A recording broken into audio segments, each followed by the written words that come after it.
প্রথম শ্রেণীর ইংরেজি। আমরা আজকের লেসনে তোমাদেরকে শেখাবো unit 2 the alphabet and numbers.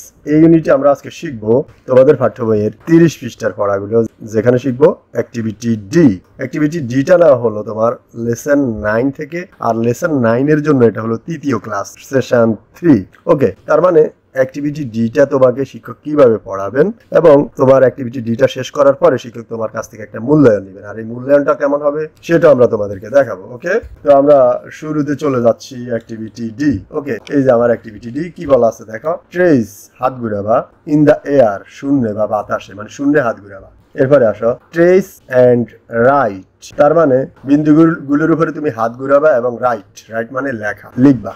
দেখো এখানে কিভাবে বলা আছে, স্টেপটা একটু খেয়াল করো। আর এই স্টেপটা শিক্ষক কিভাবে তোমাদেরকে দেখাবে দেখো। শিক্ষার্থীদেরকে হাত ঘুরিয়ে জি এইচ বর্ণগুলো লিখতে শেখাবেন এবং শিক্ষার্থীদেরকে পাঠ্য বইয়ে দেওয়া ডটগুলো, এই যে আমরা যে ডটগুলো দেখতে পাচ্ছি, এর মাধ্যমে কিভাবে এই লেটারগুলোকে লেখা যায় শিক্ষক সেটাকে হাত ঘুরিয়ে ঘুরিয়ে তোমাদেরকে প্র্যাকটিস করাবেন। তারপর পরে চলে যাবে মূল্যায়নে। আসো আমরা এই জিটা, ছোট করে জিটাকে কিভাবে লিখবে একটু খেয়াল করা দেখো। এই যে এখানে লেখা আছে 1 নাম্বার, এই যে ছোট করে এক নাম্বার, এটা কিভাবে ঘুরালো, 1 নাম্বারটার জন্য কিভাবে এই যে অ্যাঙ্গেলে তীর মার্ক, তার মানে এই কলমটা এখানে ধরবা, এইভাবে এতটুকু এসে এইভাবে বৃত্তটা দিবা। কিভাবে দেখো, এই যে 1 এর গোড়া থেকে শুরু হবে, এইভাবে অ্যাঙ্গেলে ঘুরে এতটুকু আসবে 1। এবার 2 কোথা থেকে, আবার এই যে উপর থেকে এমনি টেনে এনে, এইভাবে টেনে এনে এখানে আনবে, এটা হলো জি।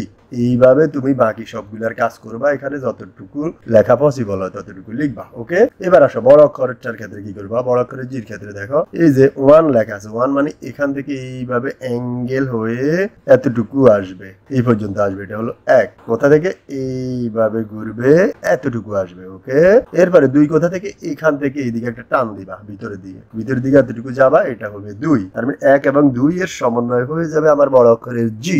ওকে, এবার আসো এইচটা কিভাবে, লম্বা লম্বি উপর থেকে সোজা টেনে নিচে আনবা, এইভাবে একটা দাগ দিয়ে দিবে, যে 1 নাম্বারে যেখানে ছোট করে 1 লেখা আছে, এইভাবে টেনে এখানে আনবা 1। এবার 2টা কোথা থেকে, এইভাবে টার্ন করবা। এইভাবে কিভাবে টার্ন করবা দেখো, এই যে 2টা কিভাবে টার্ন হলো, নিচ থেকে আবার টার্ন হয়ে এখানে আসবে, এটা হলো 2। তার মানে হয়ে গেল 1 এ আসবে এটা, 2 এ আসবে এটা, হয়ে গেল এইচ। এইভাবে তুমি বাকিগুলার কাজ করবা, এইভাবে ধীরে ধীরে সবগুলার কাজ করবা। এই যে ডট দেওয়া, এগুলোর উপর দিয়ে তুমি হাত ঘুরাবা, এইভাবে আরো কয়েকটা তুমি আঁকবা। এরপরে আসো বড় অক্ষরের এইচটা কিভাবে লিখবা। শুরুতে এই দাগটা দিবা 1, এই নাম্বার 1 এই দাগটা দিবে, এই যে 1 লেখা আছে, এই দাগটা দিবা 1। এরপরে আসো নাম্বার 2 তে এই দাগটা দিবা, এই যে নাম্বার 2 তে এই দাগটা দিবে, এখান থেকে এই পর্যন্ত এই দাগটা দিবা 2। এরপর নাম্বার 3 তে এখান থেকে এই দুইটা মধ্যখান বরাবর এটাকে মিলাবা, এখান থেকে এই পর্যন্ত এই যে 3, 1 2 3। ওকে, হয়ে যাবে এইচ। এইভাবে এগুলোর উপরে শূন্যের উপরে হাত ঘুরাবা, 2-3টা হাত ঘুরানোর পরে বাকিগুলো তোমরা নিজেরাই কমপ্লিট করবে। ওকে, হয়ে গেল আমার জি এবং এইচ শিখা, এবং দুটারই ছোট হাতের এবং বড় হাতের। এবার আসো আমরা তোমার এই মূল্যায়ন ছকটার মাধ্যমে শিক্ষক তোমাকে মূল্যায়ন করবে। তার মানে তোমার কাছ থেকে কোন কোন আইডিয়াটা পাওয়ার কথা, শিক্ষক সেই আইডিয়াগুলোর মাধ্যমে তোমাকে এই ছকটা মূল্যায়ন করে নেবে। ওকে, আর এই মূল্যায়ন ছকটা কিভাবে পূরণ করতে হয়, যদি এটা শিক্ষকের কাজ, এটা কিভাবে করবে আমরা প্রত্যেকটা ইউনিটের প্রথম ক্লাসে এই ছকটা পূরণ করার টেকনিকটা শিখিয়েছি, তোমরা চাইলে সেখানে দেখে নিতে পারো। ওকে।